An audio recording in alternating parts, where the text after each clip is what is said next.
নমস্কার। যুক্তি তর্ক সঙ্গে অর্কই আপনাদের স্বাগত। আপনাদের সঙ্গে আমি অর্কপ্রভ সরকার। কলকাতা হাইকোর্টের প্রাক্তন বিচারপতি তমলুকের বিজেপি সাংসদ অভিজিৎ গঙ্গোপাধ্যায় কতগুলো কথা বলেছেন সংবাদ মাধ্যমে। অভিজিৎ বাবুর মনে হয়েছে যে এ রাজ্যে অবিলম্বে ৩৫৫ ধারা জারি করা প্রয়োজন এবং দুর্নীতির মাস্টার মাইন্ডদের ধরার ব্যাপারে কেন্দ্র গড়িমসি করছে এবং বাইরে থেকে মানে বিজেপির অন্যান্য রাজ্য থেকে, মূলত হিন্দি বলয়ের রাজ্যগুলো থেকে নেতারা এখানে এসে ভোট পরিচালনা কতটা সুষ্ঠুভাবে করতে পারবেন বা কতটা নিখুঁতভাবে করতে পারবেন তা নিয়ে সংশয় প্রকাশ করেছেন অভিজিৎ বাবু। এখন প্রশ্ন হলো যে সরাসরি কেন্দ্রীয় হস্তক্ষেপ এভাবে জারি করা যায় না। অভিজিৎ বাবু তো বিচারপতি ছিলেন, তিনি জানেন যে এইভাবে ৩৫৫ বা ৩৫৬ জারি করার বাস্তব কিন্তু কোনো ভিত্তি নেই। প্রথম কথা, আপনি যদি রাজনৈতিক দিক থেকে দেখেন, এই কঠিন নির্বাচনে মমতা বন্দ্যোপাধ্যায়কে রাজনৈতিক শহীদ করার কোনো প্রয়োজন নেই। আর এসআর মুম্বাই মামলায় তো স্পষ্ট বলা আছে, ধরুন রাজ্যের আইন শৃঙ্খলা পরিস্থিতির অবনতি হলো বলে রাজ্যপাল একটা সুপারিশ পাঠালেন কেন্দ্রীয় স্বরাষ্ট্র মন্ত্রকে। সেই সুপারিশকে ভিত্তি করেই কিন্তু রাষ্ট্রপতি শাসন জারি করা যায় না। একমাত্র সাংবিধানিক প্রতিষ্ঠান যদি কাজ করতে গিয়ে বাধাপ্রাপ্ত হয়, তাহলে ধরে নিতে হবে যে সাংবিধানিক প্রতিষ্ঠান ভেঙে পড়েছে, তখন কিন্তু রাষ্ট্রপতি শাসন জারি করা যায়। সেক্ষেত্রে সংসদের উভয় কক্ষের অনুমোদনও প্রয়োজন হয় না। তবে অনেকেরই বক্তব্য, পুলিশ প্রশাসনকে একেবারে নিরপেক্ষ করতে, এই দলদাস নকরশাহীকে ঠিকভাবে কাজ করাতে বাধ্য করতে একটাই উপায় হচ্ছে কেন্দ্রীয় হস্তক্ষেপ। কিন্তু বিজেপি তাদের 11 বছরের শাসনকালে মণিপুর আর জম্মু কাশ্মীর ছাড়া কোথাও কিন্তু রাষ্ট্রপতি শাসন জারি করেনি। এটা ইন্দিরা গান্ধীর জমানা নয় যে যখন তখন রাষ্ট্রপতি শাসন জারি করে নির্বাচিত সরকারকে ফেলে দেওয়া। এবং আইন শৃঙ্খলা পরিস্থিতির অবনতি হয়েছে এই কারণে, যদি এই মুহূর্তে আমি তর্কের খাতিরে মেনে নিই রাষ্ট্রপতি শাসন জারি হলো, তাহলে মমতা বন্দ্যোপাধ্যায় যতটা ব্যাকফুটে আছেন, তিনি কিন্তু এই সংকটকে সুযোগে পরিণত করে তার পালে হাওয়া তুলতে পারেন। এখন এসআইআর প্রক্রিয়া যদি বাধাপ্রাপ্ত হয়, যার সম্ভাবনা আমি উড়িয়ে দিচ্ছি না, এখন তো সবে কলির সন্ধে, ওই স্পর্শকাতর জায়গাগুলোতে বিএলওরা যাক, তারা কতটা সুষ্ঠুভাবে কাজ করতে পারে সেটা তো দেখতে হবে। তার উপরে নির্ভর করবে পরবর্তী পদক্ষেপ। তবে দেয়াল লিখনটা স্পষ্ট, এসআইআর হচ্ছে মানে এসআইআর তো হচ্ছেই, নো এসআইআর নো ভোট। এই যে বিহারে এসআইআর এর পরে প্রথম নির্বাচন হলো, রেকর্ড টার্ন আউট, প্রায় 65% কাছে, 100% ওয়েবকাস্টিং হয়েছে। জ্ঞানেশ কুমার সহ অন্য 2 নির্বাচন কমিশনার দিল্লির নির্বাচন সদনে বসে মনিটরিং করেছেন, কোনোতে কোনো অভিযোগ নেই। এখন ভোট কেন্দ্রের ভেতরে সিসি ক্যামেরা সচল থাকলে পরে কেন্দ্রীয় বাহিনীর জওয়ানরা কি করছেন, কিভাবে ভোট হচ্ছে, এই সবগুলো কিন্তু একেবারে যতক্ষণ ভোট চলবে ততক্ষণ কিন্তু মনিটর করা যায়।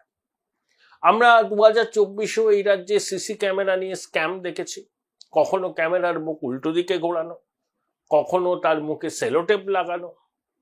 তাহলে নির্বাচন কমিশন জানে এ রাজ্যে সিসি ক্যামেরা ইনস্টল করা নিয়েও শাসক দল নানা রকম পায়তারা করে। আমি এটাকে স্ক্যাম বলতে বাধ্য হচ্ছি। যারা সিসি ক্যামেরা ইনস্টল করেছিলেন তারা বকেয়া টাকার দাবিতে মামলা করেছেন, ডিপার্টমেন্ট অফ টেলিকমের পক্ষ থেকে সিসি ক্যামেরা স্ক্যাম নিয়ে বিস্তারিত রিপোর্ট দেওয়া হয়েছে।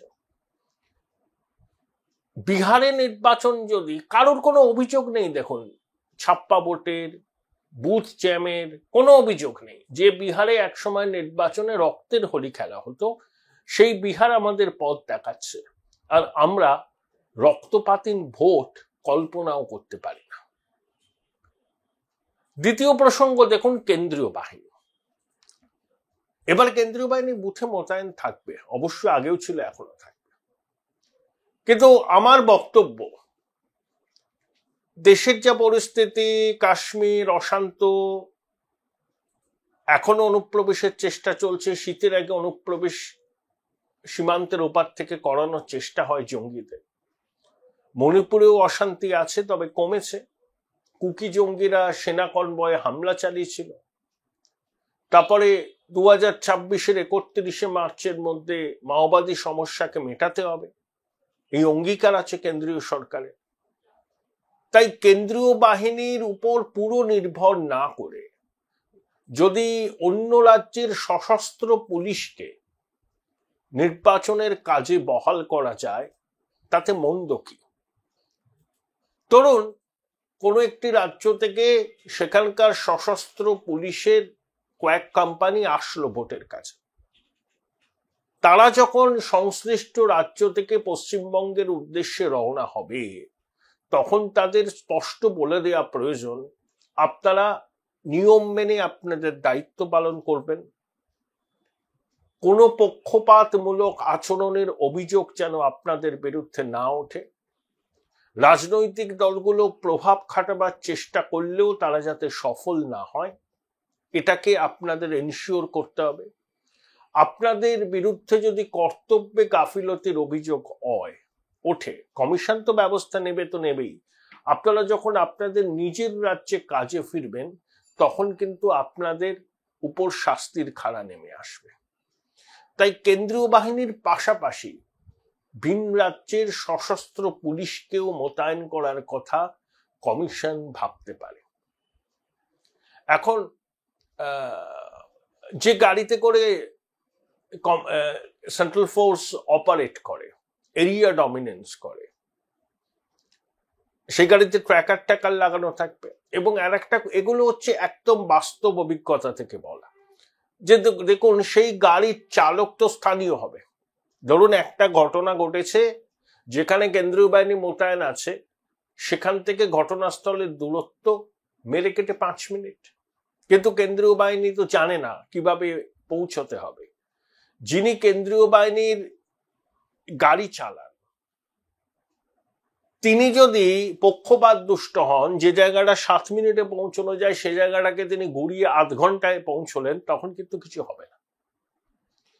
এই ছোট ছোট বিষয়গুলো কমিশনকে নজর দিতে হবে এবং রাজনৈতিক দলগুলোকে লক্ষ্য রাখতে হবে, বিশেষ করে বিরোধী দল। তারা যখন নানাবিধ অভিযোগ করে, কেন্দ্রীয় বাহিনী মোতায়েন হচ্ছে, ভারী বুটের আওয়াজ পাওয়া যাচ্ছে, কিন্তু কেন্দ্রীয় বাহিনীকে কিভাবে ম্যানেজ করা হয় সেটা তো জানে, সবাই জানে। আমরা যখন জানি, যারা সক্রিয় রাজনীতি করে তারাও জানে। তাহলে আগে থেকেই এই ফাঁক ফোকরগুলো ভরাট করতে হবে। 2011 সালে যেরকম অভূতপূর্ব ব্যবস্থা করেছিল কমিশন, সেই অভূতপূর্ব ব্যবস্থা যদি করে, এবারে নির্বাচন তার জনাদেশ, মানুষ যেটা চাইছেন তার প্রতিফলন হবে, আয়োটা অফ ডাউট নেই। এবার আমি যে শিরোনামটা দিয়েছি, ডিসেম্বরের মধ্যে কি তৃণমূলের ভাঙন হচ্ছে। দেখুন 20শে ডিসেম্বর একটা তারিখ, এই তারিখে নতুন দল ঘোষণা করার কথা বলেছেন তৃণমূলের বাগী বিধায়ক ভরতপুরের হুমায়ুন কবির। হুমায়ুন বলেছেন যে এনাফ ইজ এনাফ, আর নয় তৃণমূল। দেখুন হুমায়ুন লুজ ক্যানন, কাউকে রেয়াত করেন না। মুর্শিদাবাদ তৃণমূলের নেতৃত্বের সঙ্গে কার্যত তার অহিনকুল সম্পর্ক। তৃণমূলের মুর্শিদাবাদের জেলা নেতৃত্ব হুমায়ুনকে প্রাপ্য মর্যাদা দেয় না, এই অভিযোগ হুমায়ুনের। তিনি অনেকবার ফোঁস করেছেন, কিন্তু শেষ পর্যন্ত ওই ফোঁস করেই তিনি থেমে গেছেন, কাজের কাজ কিছু করে উঠতে পারেন। এবার হুমায়ুন বলেছেন যে না, এবার আমি যা বলছি আর আমি যা করব তার মধ্যে আপনারা মিল পাবেন। তিনি শীঘ্রই নতুন দল ঘোষণা করবেন, সেই নতুন দলের চেয়ারম্যানও তিনি হবেন। প্রয়োজনে বাম, কংগ্রেস, আইএসএফ এর সঙ্গে জোট করে মুর্শিদাবাদ, মালদা, 2 দিনাজপুর, নদিয়া এবং উত্তর 24 পরগনাতে প্রতিদ্বন্দ্বিতা করবে। দেখুন, মুর্শিদাবাদে মুসলমানরা সংখ্যাগরিষ্ঠ, মালদাতে সমান সমান, দিনাজপুরেও প্রায় সমান সমান। Join Indian Institute of Hotel Management now. Right choice, right decision.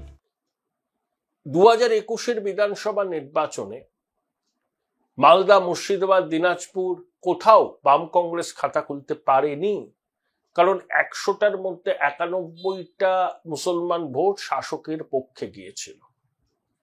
সেই প্রথম 2 দফার নির্বাচনে শীতলকুচিতে কেন্দ্রীয় বাহিনী গুলি চালালো, 4 জন সংখ্যালঘু মানুষের মৃত্যু হলো।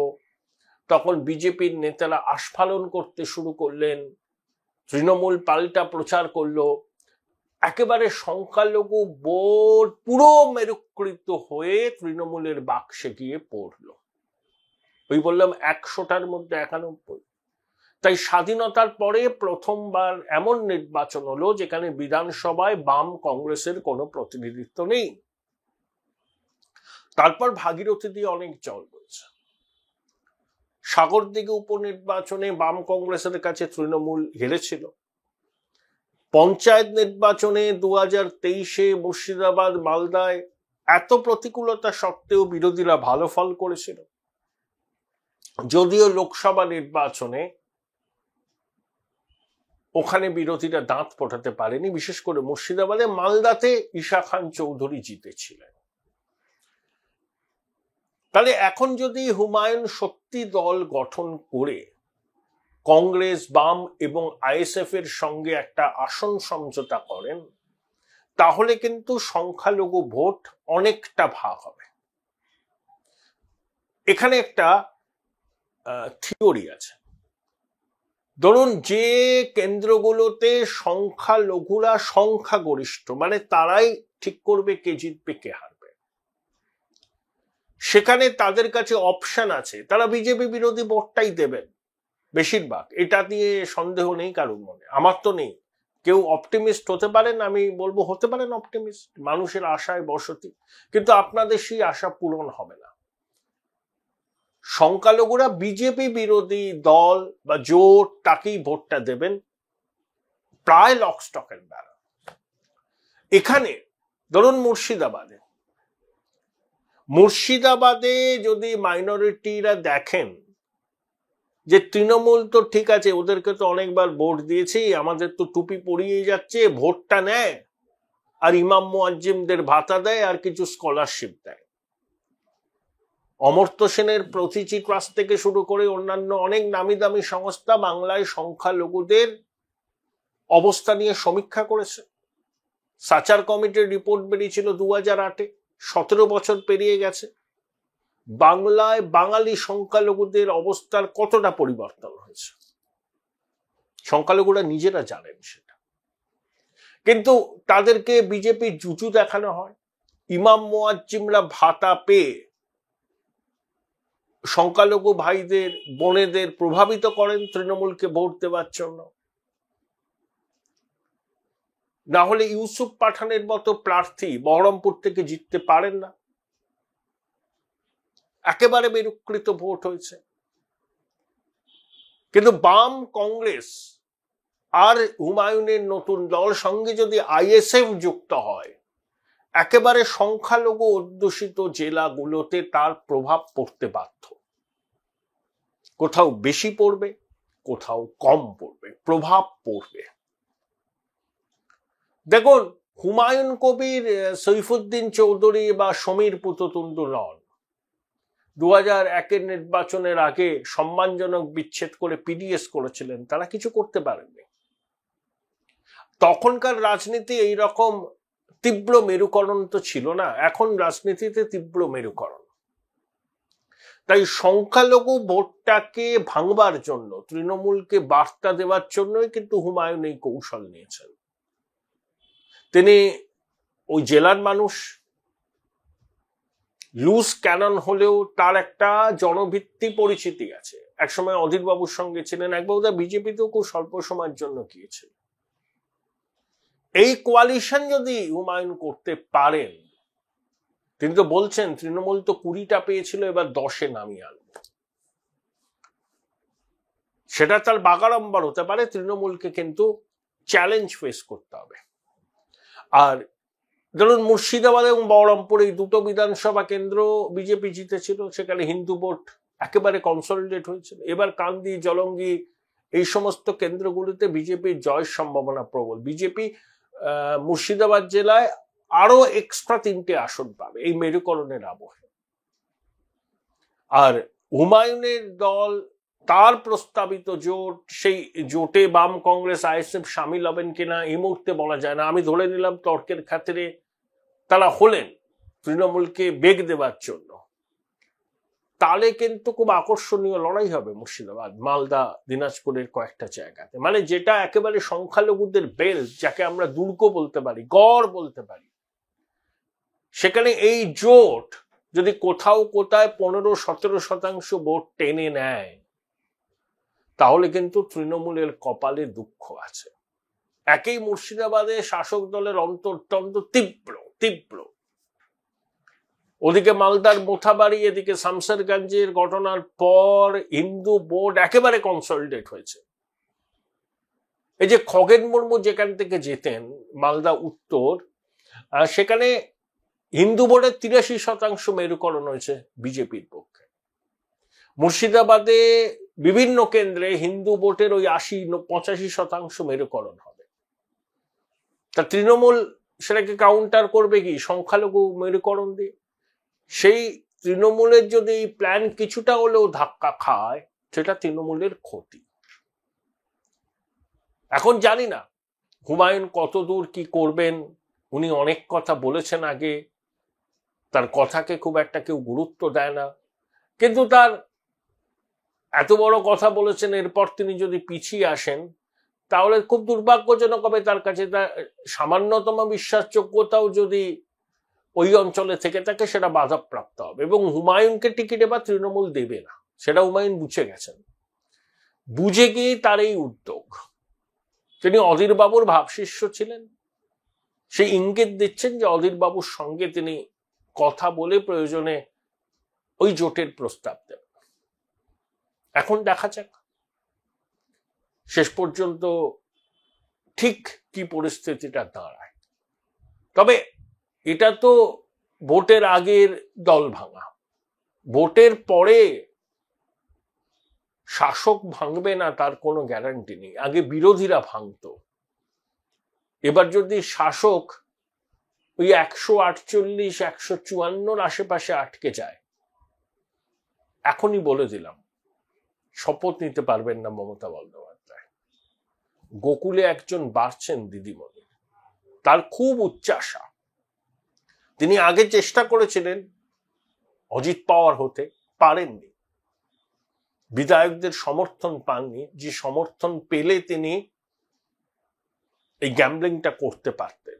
এবার যখন টিকিট বন্টন হবে তৃণমূল, ছোটবাবুর অনুগামীরা যাতে প্রার্থী তালিকায় বেশি বেশি করে জায়গা পায়, সেটা ছোটবাবু এনশিওর করতে চাইবেন। দিদিমণি চাইবেন তার বিশ্বস্ত সহযোগীরাই যাতে বেশি সংখ্যায় প্রার্থী হয়। এ নিয়ে একটা টানাপোড়েন চলবে। পোস্টপোল অ্যারিথমেটিক, ধরুন তৃণমূল জিতল, 155টা আসন পেল, শপথ নিতে পারবে না, তার আগেই আড়াআড়ি করে ভেঙে যাবে তৃণমূল। নির্বাচনের আগে হুমায়ুনের হুঙ্কারে তৃণমূল ভাঙবে কি ভাঙবে না আমি বলতে পারবো না, তবে হুমায়ুন একটা চেষ্টা তো করবেন, একটা কামড় দেওয়ার চেষ্টা করবেন। কিন্তু নির্বাচনের পরে শাসকের পক্ষে পরিস্থিতি অনুকূল না হলে শাসক দল যে আড়াআড়ি ভাবে ভাঙবে, সেটা বলার জন্য কোনো জ্যোতিষী হওয়ার প্রয়োজন নেই। সেই দেয়াল লিখনটাও স্পষ্ট।